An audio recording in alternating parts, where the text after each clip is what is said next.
కొమరవెల్లి అభివృద్ధికి అన్ని విధాలుగా చర్యలు తీసుకుంటామన్నారు మంత్రి హరీష్ రావు. రాష్ట్ర ప్రభుత్వం తరపున కొమరవెల్లి మల్లికార్జున స్వామికి పట్టు వస్త్రాలు సమర్పించారు మంత్రి. స్వామివారికి వెండి సింహాసనం సమర్పించడం ఆనందంగా ఉందన్నారు.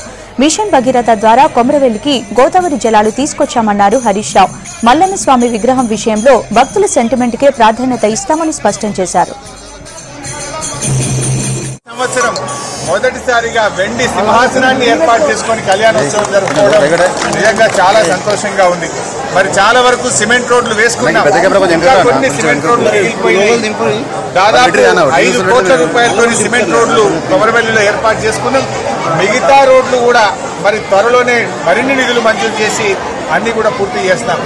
మొదటిసారిగా మిషన్ భగీరథ కింద చక్కగా మంచినీళ్లను కూడా ఇక్కడ ఏర్పాటు చేయడం జరిగింది. మొదటిసారిగా భక్తుల స్నానం కోసం షవర్స్ ఏర్పాటు చేసుకున్నాం. గతంలో మురుగునీరు ఉండేది, స్నానం చేయడానికి చెరువులో కూడా మురికి ఉండేది తప్ప నీళ్లు ఉండేది కాదు. ఇవాళ మనం మొదటిసారిగా దేవాదుల నీళ్ళని తీసుకొచ్చి మన మల్లన్న చెరువును మంచిగా చక్కగా నీళ్లు నింపుకున్నాం. 3 సార్లు నింపుకున్నాం. రాబోయే రోజుల్లో ఇంకా బాగా దీన్ని అభివృద్ధి చేస్తాం. ఇక్కడ తప్పకుండా వచ్చే భక్తుల కోసం టూరిజం డిపార్ట్మెంట్ ద్వారా ఒక హరిత రెస్టారెంట్ ను కూడా ఇక్కడ ఏర్పాటు చేయిస్తామని మనం చేస్తా ఉన్నాం.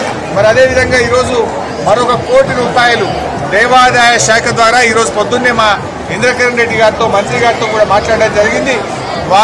వారి యొక్క సహకారంతో మరొక 1 కోటి రూపాయలు కొమరవెల్లి మల్లికార్జున స్వామి ఆలయ అభివృద్ధి కోసం త్వరలోనే మంజూరు చేస్తామని చెప్పి కూడా